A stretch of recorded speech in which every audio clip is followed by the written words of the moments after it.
For today's video mga suki, pupunta nga pala tayong bayan para bumili ng mga gagamitin natin sa merienda. Angel!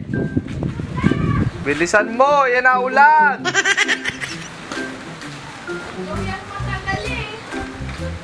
At eto nga pumunta na ako sa bayan para bumili ng mga gagamitin para sa aming merienda. Eto nga, napansin ko, baha dito sa kalagitnaan ng palengke. Hapon na nga neto mga suki at buti nga minaabutan pa akong bukas ng tindahan ng mga gulay. At dito nga naglibot-libot ako at naghanap ako ng siling berde, ngunit wala na sa iba. At eto nga, buti nandito si madam, nakakita ng siling berde dito sa ilalim niya at may stock pa pala siya. Buti nga naswerte-swerte pa tayo at makakain tayo ng gusto nating merienda ngayon.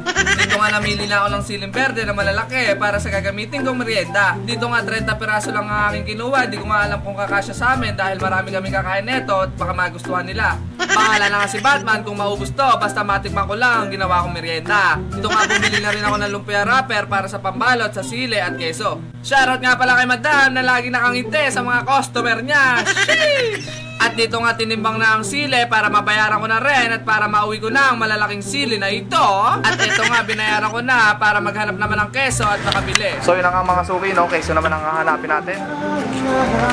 Maghahanap tayo ng keso. Ito pala, lagpas tayo. Dito tayo. Doon ang keso. Dito. At ayun na nga nakita ko na yung hinahanap kong keso na okay ka ba dyan? Meron kayong kesong laging panalo?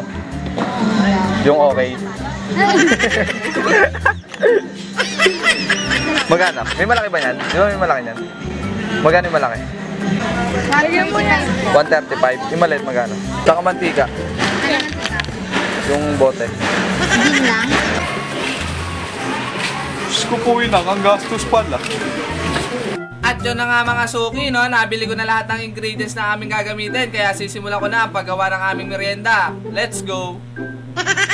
Ito na ang siling berde, mantika, cheese powder, keso, at ang lumpia wrapper. Dito nga mga suki, nakikita nyo naman hinuhugasan ko na yung sili para mawala din yung anghang at mawala yung dumi. Dito nga sinisimulan nila maglagay ng keso at magbalot ng sili para nga mapirito na. Ito na nga, nung nabalot nila, pinirito na namin, nilagay na namin sa mantika ng kumukulo. Ayan, nakita nyo naman, kumukulo pa, mainit-init yan, syempre.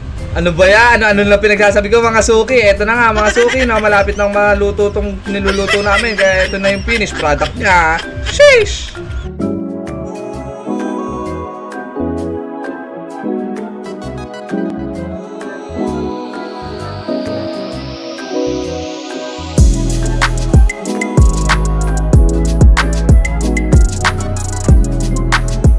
So yun na nga mga suki, tinikman ko na itong ginawa namin dynamite. Mainit-init pa nga ito, napaso pa nga ako dito. Pero mas nagulat ako nung bata na yung tumikim ng dynamite. Di ko akalain kakayanin niya yung anghang ng sili na to. Eto guys, tingnan nyo paano niya kainin tong dynamite. Tingnan nyo lang, bilis. Tingnan nyo. Boss! Boss! Ano kinakain mo, boss? Ano yan? Sili. Patingin nga. Dynamite. Kaya mo, boss? Sarap, boss? Anghang, boss? Pakita mo yung siling hawak niyan. Pakita mo yung sili.